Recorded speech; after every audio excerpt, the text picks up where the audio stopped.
A été marqué par le numéro 7, David. Sur base du numéro 89, Stéphane. Nouveau résultat au Vélez, la chaude-fond. 3 contre 0. Merci. De rien. Le but vous a été offert.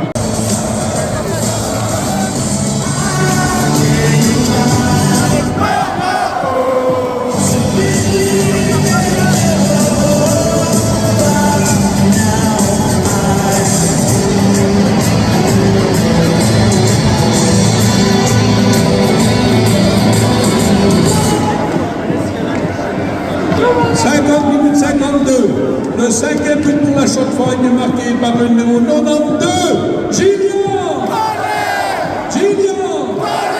Sur base du top scorer, Holmes.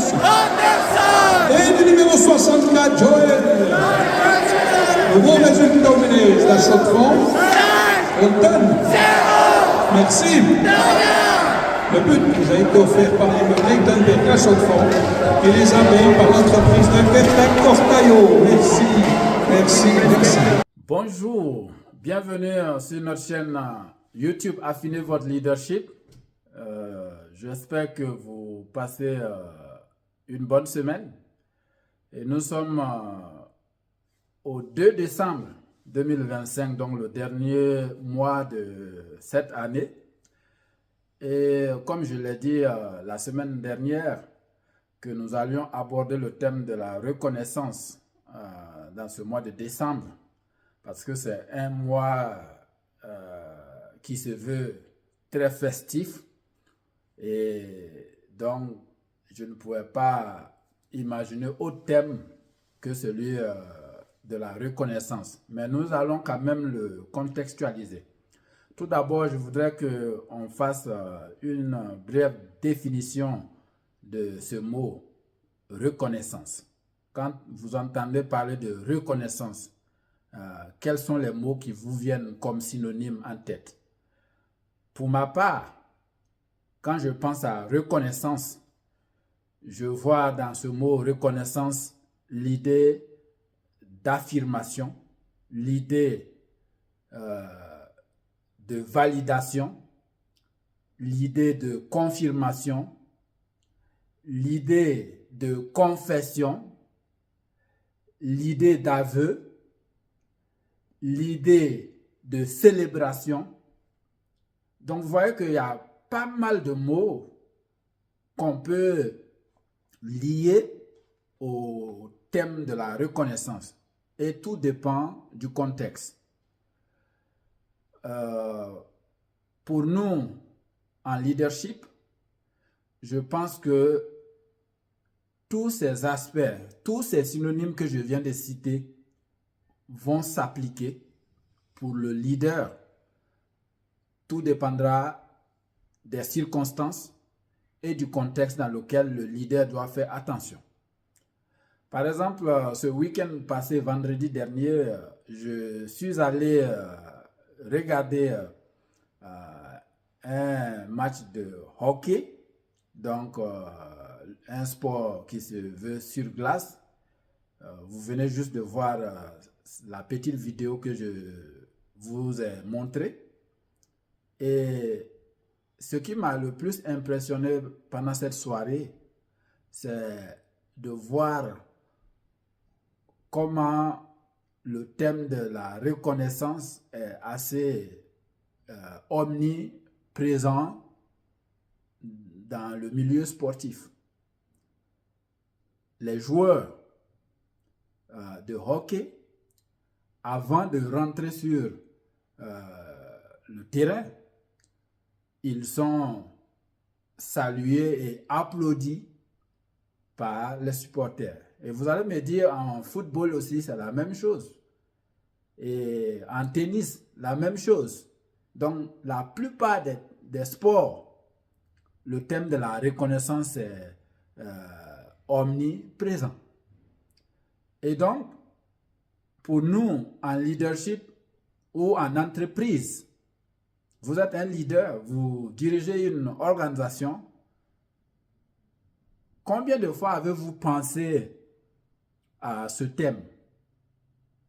Combien de fois vos collaborateurs se sentent reconnus au sein de votre organisation? Combien de fois prenez-vous le temps de les affirmer dans ce qu'ils font? Et j'ai aussi pensé à une émission qui a été développée aux États-Unis où on parle du patron incognito. Ça veut dire un chef d'entreprise qui se déguise en un citoyen lambda et qui se déguise même en un employé de sa propre boîte à des postes auxquels on ne pourrait jamais imaginer que la personne puisse servir. Et les gens, ils se déguisent. Ça, on parle des grosses boîtes. Hein. La personne se déguise, va dans une branche de sa boîte, dans une autre localité, incognito. Et elle va se présenter comme une nouvelle recrue au sein de la boîte. Et elle va faire toutes les tâches liées à son poste. Et très souvent, la personne va se faire coacher par l'employé de cette même catégorie. Et des fois, sans même que cet employé sache que en fait, c'est le big boss de la boîte qui est en train de travailler avec lui ensemble. Et la personne va passer peut-être une journée ou 2 jours ou bien une semaine entière travaillant comme un employé typique de la boîte. Et ça lui permet de vérifier ou de voir comment les employés de cette catégorie se sentent. Quelles sont leurs expériences? Comment ils arrivent à réaliser leurs tâches quotidiennes? Et au bout du séjour, le patron incognito va finalement se dévoiler et va prendre du temps pour remercier son formateur ou sa formatrice de lui avoir enseigné plein de choses concernant ce poste spécifique. Et je vous assure, il y a eu certaines émissions où vous allez voir que l'employé formateur ou formatrice commence à pleurer à chaudes larmes en se rappelant, par exemple, de certaines choses peut-être qu'il a pu dire au boss incognito sans savoir qu'en fait, c'était le patron. Mais l'émission, ce qui est intéressant dans cette émission, c'est le fait de voir à quel point ces leaders aiment se mettre dans la peau de leurs employés. Et moi, je pense que c'est une expérience très enrichissante, pleine d'humilité, que ces leaders utilisent pour valider, pour reconnaître la place et l'importance de cette activité ou de ce poste au sein de la boîte. Et très souvent, ils finissent par saluer l'employé en question, l'employé formateur. Et par exemple, ils vont lui dire, nous sommes très heureux de vous avoir au sein de cette boîte. Je voulais juste prendre ce temps pour vous faire savoir que votre travail est très important pour nous et nous sommes heureux de vous avoir avec nous. Et croyez-moi, d'ici la fin d'une telle affirmation, d'ici la fin d'une telle reconnaissance, l'employé très souvent est tellement touché qu'il se met à pleurer ou elle se met à pleurer.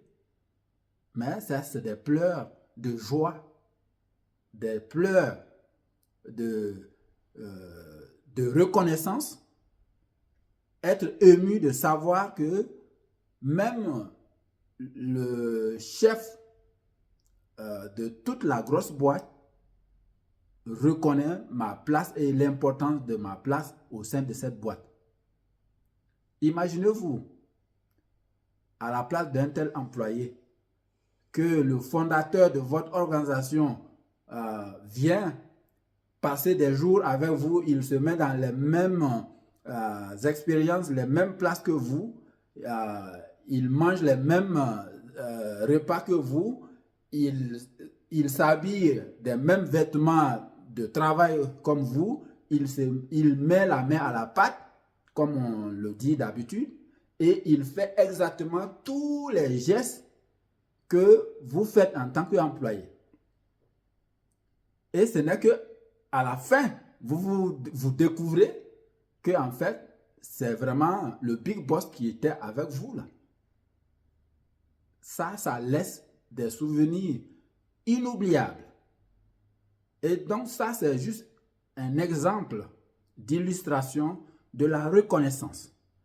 Et pour vous, leaders d'organisation, je ne suis pas en train de dire que tout le monde doit faire comme ça, mais ce mois de décembre, je veux vous encourager à trouver des techniques ou des stratégies pour montrer à vos employés que vous êtes reconnaissants de leur présence au sein de votre boîte. Et vous allez me dire comment ils réagissent après. Donc sur ce, je voudrais terminer cette vidéo en vous montrant par exemple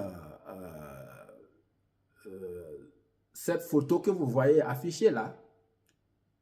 Et vous allez voir, ça c'est des panneaux qui sont accrochés à l'intérieur du terrain de hockey de notre ville, ici à la Chaux-de-Fonds. Et sur cette bannière, vous allez voir qu'il y a le nom et le numéro et les années affichées. Donc c'est le nom du joueur, son numéro, et puis les années pendant lesquelles ce joueur a joué et ils ont pu gagner le championship, le championnat. Et c'est un des spectateurs, pendant que le match continuait, il me dit comme ça, ben, vous voyez ça?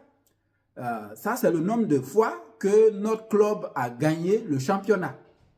Et il me dit, ce numéro que vous voyez affiché là, personne n'a ce numéro encore. Ce numéro est attribué uniquement à ce joueur.